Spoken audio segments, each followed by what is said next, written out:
ایک لڑکی کی شادی ہوئی۔ شادی کی پہلی رات دلہا کھانے کا بڑا سا تھال لیے کمرے میں داخل ہوا۔ کھانے سے بڑی زبردست خوشبو آ رہی تھی۔ کہنے لگا آؤ کھانا کھاتے ہیں۔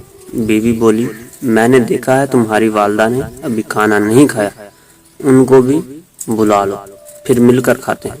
شوہر نے کہا وہ سو گئی ہوں گی، انہیں چھوڑو ہم دونوں کھاتے ہیں۔ بیوی اصرار کرتی رہی پر وہ اسی بات پر مصر رہا کہ امی کو رہنے دو۔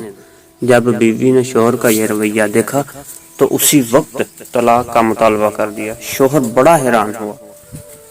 اس کے مطالبے پر اس نے بڑا سمجھایا لیکن وہ اپنی بات پہ ڈٹی رہی، یہاں تک کہ طلاق ہو گئی۔ دونوں الگ ہو گئے۔ پھر دونوں نے دوسری شادیاں کر لی۔ 30-35 سال گزر گئے۔ عورت کے بیٹے ہوئے، بہت محبت کرنے والے، ماں کا خیال رکھنے والے، بہت آسودہ حال تھی وہ۔ اس نے ارادہ کیا کہ حج کرنا چاہیے۔ سفر کے دوران اس کے بیٹے اس سے کسی ملکہ کی طرح پیش آ رہے تھے، پاؤں زمین پر لگنے نہ دیتے تھے۔ صحرائی سفر تھا۔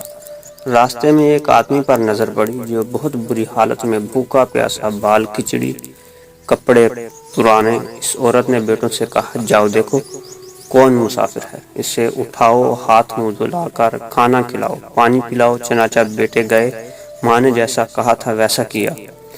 عورت کی جب اس پر نظر پڑی تو جان گئی وہ اس کا پہلا شوہر تھا۔ کہنے لگی یہ کیا کیا وقت نے تمہارے ساتھ؟ بولا میری اولاد نے میرے ساتھ بھلائی نہیں کی۔ عورت کہنے لگی کیوں کرتی کہ تم نے والدین کے ساتھ برا سلوک کیا، میں اسی دن جان گئی تھی کہ تم ماں باپ کے حقوق ادا نہیں کرتے، اس لیے میں ڈر گئی کہ کل کو میرے ساتھ بھی ایسا ہی ہوگا۔ یہ دیکھو آج میں کہاں ہوں اور تم کہاں۔ ماں باپ کے ساتھ برا سلوک اللہ کی نافرمانی ہے۔